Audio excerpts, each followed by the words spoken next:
ಮಂಡ್ಯಕ್ಕೆ ಬಂದಿರೋದು ನೀವು ರಾಜಕಾರಣ ಮಾಡಿಕೆ ಅಂತ ಹೇಳಿ ಸಿದ್ದರಾಮಯ್ಯ ಅವರು ಹೇಳ್ತಿದ್ದಾರೆ ಸರ್. ಇದರಲ್ಲಿ ಸಿದ್ದರಾಮಯ್ಯನವ್ರಿಗೆ ಹೇಳಲಿಕ್ಕೆ ಬಯಸ್ತೀವಿ, ರಾಜಕಾರಣ ಮಾಡ್ತಾ ಇರೋದು ನಿಮ್ಮ ಪಕ್ಷ.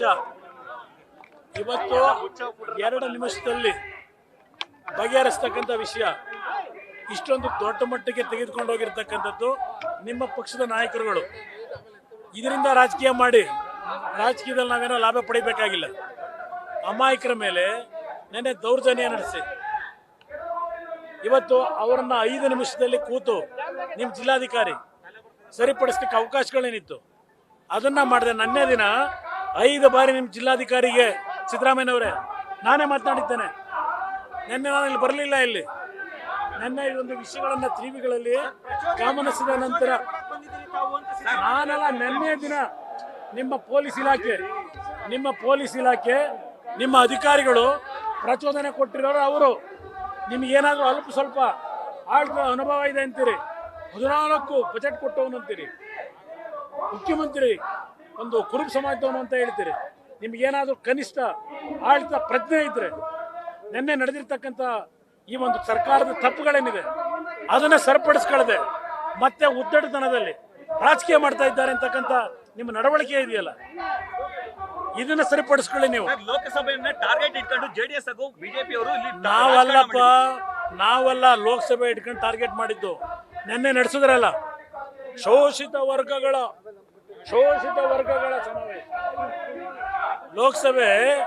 ಲೋಕಸಭೆ ಟಾರ್ಗೆಟ್ ಇಟ್ಕೊಂಡು ನಿನ್ನೆ ದಿನ ಮಟನ್ ಊಟ ಹಾಕ್ಸಿ ಮಾಡಿದ್ರಲ್ಲ, ಶೋಷಿತ ವರ್ಗಗಳ ಸಮ್ಮೇಳನ. ಅದು ರಾಜಕೀಯ ಮಾಡ್ತಾ ಇರೋದು ನಾವಲ್ಲ. ಎಷ್ಟು ವರ್ಷನಪ್ಪ ನೀವಾಗಿದ್ರಿ ಮುಖ್ಯಮಂತ್ರಿ? 5 ವರ್ಷ, ಒಂದು ಫುಲ್ ಟರ್ಮು. ಈಗಾಗಲೇ 1 ವರ್ಷ. ಹಿಂದೆ ಡೆಪ್ಟಿ CM ಎಷ್ಟು ವರ್ಷ ಇದ್ರಿ? ಎಷ್ಟು ವರ್ಷ ವಿರೋಧ ಪಕ್ಷದ ನಾಯಕರು? ನಿಮ್ಮನ್ನು ಯಾರು ಇಟ್ಕೊಂಡಿದ್ರು? ಶೋಷಿತ ವರ್ಗಗಳ ರಕ್ಷಣೆ ಕೊಟ್ಟು ಅವರ ಬದುಕನ್ನು ಸರಿಪಡಿಸ್ಲಿಕ್ಕೆ ಮಾಡಬೇಡ ಅಂತ ಹೇಳಿದವ್ರು ಯಾರು? 14 ಬಜೆಟ್ ಕೊಟ್ಟೆ ಅಂತ ನೆನ್ನೆ ಭಾಷಣ ಮಾಡಿದ್ರಿ. 14 ಬಜೆಟ್ ಇಂದ ಶೋಷಿತ ವರ್ಗಕ್ಕೆ ಕೊಟ್ಟಂತದ್ದು ಏನು? ಚರ್ಚೆ ಮಾಡ್ಲಿಕ್ಕೆ ಬಹಳ ಇದೆ ವಿಷಯ. ಆದರೆ ರಾಜಕಾರಣ ಮಾಡ್ತಿರೋದು ನೀವು. ಇವತ್ತು ಈ ರೀತಿಯ ಘಟನೆಗೆ ಪ್ರಚೋದನೆ ಮಾಡಿರೋ ನಿಮ್ಮ ಅಧಿಕಾರಿಗಳು, ನಿಮ್ಮ ಪಕ್ಷ. ಇವತ್ತು ನಿನ್ನೆ ದಿನ ಒಂದು ಲಾಠಿ ಚಾರ್ಜ್ ಆಯ್ತು, ಇವತ್ತು ಇನ್ನೊಂದು ಲಾಠಿ ಚಾರ್ಜ್ ಮಾಡಿ ಕೆಲವರು ಕಣ್ಣು ಗುಡ್ಡೆ ಹೋಗಿದೆ. ಆ ಕಣ್ಣು ಉಳಿದಿರೋದೇ ಹೆಚ್ಚು. ಇವತ್ತು ಕೆಲವರು ಕಾಲು ಮುರಿದಿದೆ. ಇಂಥ ಅವಶ್ಯಕತೆ ಇತ್ತ ಸರ್ಕಾರಕ್ಕೆ? ಹೌದು. ಈಗ ನಾನು ಅದನ್ನೇ ಕೇಳೋದು, ನಿಮ್ಮ ಕೋರ್ಟ್ನ ಆದೇಶದ ಮೇಲೆ ಫ್ಲೆಕ್ಸ್ಗಳನ್ನು ಹಾಕಕ್ಕೆ ಅನುಮತಿ ಬೇಕು ಅಲ್ವೇ? ಈಗ ಧ್ವಜಸ್ತಂಭದಲ್ಲಿ ಹನುಮಂತ ಇದನ್ನ ಹಾಕಿದ್ದಾರೆ ಅಂತೇಳಿ ಬಾವುಟ ಹಾಕಿದ್ರು ಅಂತೇಳಿ ತೆಗೆದ್ರಲ್ಲ, ಇವತ್ತು ರಸ್ತೆ ಒಳಗೆ ಹಾಕೊಂಡಿದ್ರಲ್ಲ. ಇಲ್ಲಿ ಮಹಾನ್ ನಾಯಕರುಗಳದ್ದು ಫೋಟೋಗಳು ಯಾವನ್ ಪರ್ಮಿಷನ್ ಕೊಟ್ಟಿದ್ದಾನೆ? ಯಾರು ಪರ್ಮಿಷನ್ ಕೊಟ್ಟಿಲ್ಲ? ಕೇಳಲಿಕ್ಕೆ ಬಯಸ್ತೀನಿ. ಇವತ್ತು ಆಯ್ತು, ಅಲ್ಲಿ ಇರ್ತಕ್ಕಂಥದ್ದನ್ನು ಯಾರೋ ಗುಂಪಿನಲ್ಲಿ ಯಾರೋ ತೆಗಿಲಿಕ್ಕೆ ಹೋಗಿರ್ಬೋದು, ಅಲ್ಲಿ ಲಾಠಿಚಾರ್ಜ್ ಮಾಡಬೇಕಾ? ಅನುಮತಿ ಯಾರು ಕೊಟ್ಟಿದ್ರು? ಇವರಿಗೆಲ್ಲ ಫ್ಲೆಕ್ಸ್ಗೆಲ್ಲ ಊರೊಳಗೆಲ್ಲ ಹಾಕೊಂತಿಲ್ಲ. ಇದಕ್ಕೆ ಪರ್ಮಿಷನ್ ಇದೆಯಾ? ಇದು ಈ ಸರ್ಕಾರದ ಹಣ ಬರ. ಮಂಡ್ಯದಲ್ಲಿ ಆ ನಾಯಕರುಗಳು ಫೋಟೋ ಹಾಕೊಂಡವ್ರಲ್ಲ ಕಾಂಗ್ರೆಸ್ ತರದು, ಆ ಫೋಟೋಗೆ ರಕ್ಷಣೆ ಕೊಡೋಕೆ ವ್ಯಾನ್ಗಳ ತಂದು ನಿಲ್ಲಿಸ್ಕೊಂಡು ರಕ್ಷಣೆ ಕೊಡೋ ಮಟ್ಟಿಗೆ ನೀವು ಬಂದಿದ್ದೀರಿ. ಆ ಫ್ಲೆಕ್ಸ್ಗಳಿಗೆ ಮುಂದಕ್ಕೆ ಫ್ಲೆಕ್ಸ್ಗೆ ರಕ್ಷಣೆ ಕೊಡೋದಿರಲಿ, ಓಡಾಡಕ್ಕಾಗದೇ ಇರೋ ಪರಿಸ್ಥಿತಿ ಬರ್ತೀರಿ, ಸರಿಪಡಿಸ್ಕೊಳ್ಳಿ. ನಾವು ಯಾಕೆ ರಾಜಕಾರಣ ನಾವು ಮಾಡಿದೀವ? ನಿನ್ನೆ ಅವರು ಪ್ರಾರಂಭ ಮಾಡಿರೋದು. ಮಂಡ್ಯದಲ್ಲೂ ಈ ರೀತಿಯ ಒಂದು ಪ್ರೇರೇಪಣೆ ಕೊಟ್ಟು ಅಮಾಯಕ ರೈತರುಗಳು ಹಣ ಸಂಗ್ರಹ ಮಾಡಿ, ಏನು ದೊಡ್ಡ ನ್ಯಾಷನಲ್ ಹೈವೇನಾ? ಒಂದು ಗ್ರಾಮದಲ್ಲಿ 5-6 ಸಾವಿರ ಜನ ವಾಸ ಇರ್ಬೋದು. ಎಲ್ಲ ಸೇರಿ ಒಂದು ತೀರ್ಮಾನ ಮಾಡಿ, ಅದು ಅದೇ ಜಾಗದಲ್ಲಿ. ಇನ್ನೊಂದು ಹೇಳ್ತೀನಿ ಕೇಳಿ, 35 ವರ್ಷಗಳ ಹಿಂದೆ ಇದೇ ಸಿದ್ದರಾಮಯ್ಯನವರು ಹೋಗಿ ಆ ಧ್ವಜಸ್ತಂಭಕ್ಕೆ ಉದ್ಘಾಟನೆ ಮಾಡಿ ಬಂದಿದ್ದಾರೆ. ಇದೇ ಸಿದ್ದರಾಮಯ್ಯನವರು ಅದೇ ಊರಿಗೆ ಹೋಗಿ 35 ವರ್ಷಗಳ ಹಿಂದೆ ಧ್ವಜಸ್ಥಾಪನೆ ಮಾಡಿ ಬಂದರು. ಅದೇ ಧ್ವಜಸ್ತಂಭನೆಯನ್ನ ಇವತ್ತು ಇದು ನವೀಕರಣ ಮಾಡಿರೋದು. ಅರ್ಥ ಮಾಡ್ಕೊಳ್ಳಿ. ನೀವೇ ಹೋಗಿ ಉದ್ಘಾಟನೆ ಮಾಡಿದ್ರಿ.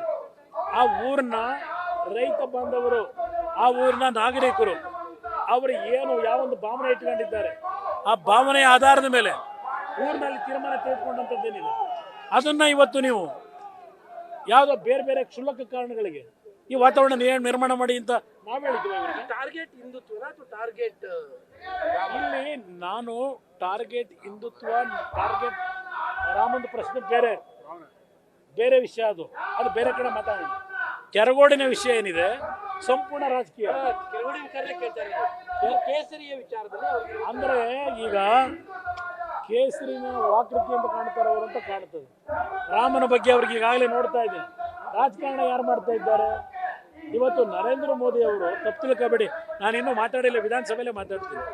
ನರೇಂದ್ರ ಮೋದಿ ಅವರ ನೇತೃತ್ವದಲ್ಲಿ ಯಾವ ಅಯೋಧ್ಯೆಯಲ್ಲಿ ಪ್ರಾಣ ಪ್ರತಿಷ್ಠಾಪನೆ ಆಯ್ತಲ್ಲ ರಾಮನ ವಿಗ್ರಹ, ಅದಕ್ಕೆ ಕಾಂಗ್ರೆಸ್ನವರು ರಾಜಕೀಯ ಮಾಡ್ತಾ ಇದ್ದಾರೆ ನರೇಂದ್ರ ಮೋದಿ ಅಂತ ಹೇಳಿದ್ರಲ್ವೇ. ನರೇಂದ್ರ ಮೋದಿ ಅವರು ಅವರ ರಾಜಕೀಯದ ಲೋಕಸಭೆ ಚುನಾವಣೆಗೋಸ್ಕರ ಮಾಡಿದ್ರು ಅಂತ ಹೇಳ್ತಾರೆ. ಸಿದ್ದರಾಮಯ್ಯ ಅವರೇ, ನಿಮ್ಮ ಸರ್ಕಾರ ಕಳೆದ 10 ತಿಂಗಳಿಂದ 5 ಗ್ಯಾರಂಟಿ ಅಂತ ಹೇಳಿ ಪ್ರತಿದಿನ ಜಾಹೀರಾತು ಕೊಡ್ತಾ ಇದ್ದೀರಲ್ಲ, 5 ಗ್ಯಾರಂಟಿ. ನರೇಂದ್ರ ಮೋದಿ ಅವರಾದರೂ ಉದ್ಘಾಟನೆ ಮಾಡಿರ್ತಕ್ಕಂಥ ರಾಮ ಮಂದಿರ, ಈ ದೇಶದ ರಾಮನ ಬಗ್ಗೆ ನಂಬಿಕೆ ಇರತಕ್ಕಂಥ ಹಲವಾರು ಜನ ದೇಣಿಗೆ ಕೊಟ್ಟು ಕಟ್ಟಿರ್ತಕ್ಕಂಥ ರಾಮ ಮಂದಿರ, ಅದು ಕೇಂದ್ರ ಸರ್ಕಾರದ ದುಡ್ಡಲ್ಲ, ರಾಜ್ಯ ಸರ್ಕಾರದ ದುಡ್ಡಲ್ಲ, ಸಾರ್ವಜನಿಕರು ದೇಣಿಗೆ ಕೊಟ್ಟು ಕಟ್ಟಿರ್ತಕ್ಕಂಥ ಮಂದಿರ. ನಿಮ್ಮ 5 ಗ್ಯಾರಂಟಿ ಯಾವುದು? ಪ್ರತಿದಿನ ಕೋಟ್ಯಾಂತರ ರೂಪಾಯಿ ಜಾಹೀರಾತು ಕೊಡ್ತೀರಿ, ಪ್ರತಿದಿನ ನಿಮ್ಮ ನಿಮ್ಮ ಗ್ಯಾರಂಟಿ. ರಾಹುಲ್ ಗಾಂಧಿ ಕರ್ಕೊಂಬಂದು ಗ್ಯಾರಂಟಿ ಕಾರ್ಯಕ್ರಮ ಮಾಡ್ತೀರಿ, ಪ್ರಿಯಾಂಕಾ ಗಾಂಧಿ ಕರ್ಕೊಂಬಂದು ಗ್ಯಾರಂಟಿ ಕಾರ್ಯಕ್ರಮ ಮಾಡ್ತೀರಿ, ಸೋನಿಯಾ ಗಾಂಧಿ ಕರ್ಕೊಂಬಂದು ಗ್ಯಾರಂಟಿ ಕಾರ್ಯಕ್ರಮ ಮಾಡ್ತಾ ಇದ್ದೀರಿ. ಯಾರ ದುಡ್ಡಲ್ಲಿ? ನಿಮ್ಮ ಪಾರ್ಟಿ ಆಫೀಸ್ ದುಡ್ಡು, ಅದು ಕಾಂಗ್ರೆಸ್ ದುಡ್ಡು, ಅದು ಆ ದುಡ್ಡು ರಾಜ್ಯದ 6.5 ಕೋಟಿ ಜನತೆ ತೆರಿಗೆ ರೂಪದಲ್ಲಿ ಕಟ್ತಾ ಇರ್ತಕ್ಕಂಥ ಹಣ, ಅದು ಆ ದುಡ್ಡಲ್ಲಿ ಗ್ಯಾರಂಟಿ ಕೊಡ್ತಾ ಇರೋದು ನಿಮ್ಮ ಕಾರ್ಯಕ್ರಮ. ರಾಜ್ಯದ ಜನತೆ ದುಡ್ಡು, ಅದು ತೆರಿಗೆ ರೂಪದಲ್ಲಿ ಕಟ್ಟಿರ್ತಕ್ಕಂಥ ಸರ್ಕಾರದ ದುಡ್ಡು. ಅದಕ್ಕೆ ನಿಮ್ಮ ನಾಯಕರು ಕರ್ಕೊಂಬಂದಿಲ್ಲಿ ಕಾರ್ಯಕ್ರಮ ಮಾಡಿ ಡಂಕುರ ಹೊಡಿತಿದ್ದೀರಲ್ಲ, ಅದು ರಾಜಕೀಯ ಪ್ರೇರಿತನೋ? ರಾಮ ಮಂದಿರ ಕಟ್ಟಿರೋದು ರಾಜಕೀಯ ಪ್ರೇರಿತ? ಅಯೋಧ್ಯೆಯನ್ನು ಕೇಳಲಿಕ್ಕೆ ಬಯಸ್ತೀನಿ. ಸರ್, ಅವರು ಭಾಗವತ್ ಧ್ವಜವನ್ನ ಆರಿಸಲಿಕ್ಕೆ ನಮ್ದು ಯಾವ್ದು ವಿರೋಧ ಇಲ್ಲ, ಆದ್ರೆ ಅಲ್ಲಿ ಭಾಗವತ್ ಧ್ವಜವನ್ನ ಆರಿಸಿದ ಬದಲು ರಾಷ್ಟ್ರ ಧ್ವಜವನ್ನ ಆರಿಸಿದ್ದಾರೆ. ಒಂದು ನಿಮಿಷ, ಭಾರತ ಧ್ವಜವನ್ನು ಹಾಕಬೇಕು ಅಂತಲೇ ಆ ಹಳ್ಳಿಯ ರೈತರು ಹಣ ಸಂಗ್ರಹ ಮಾಡಿ ಕಟ್ಟಿದ್ದಾರೆ.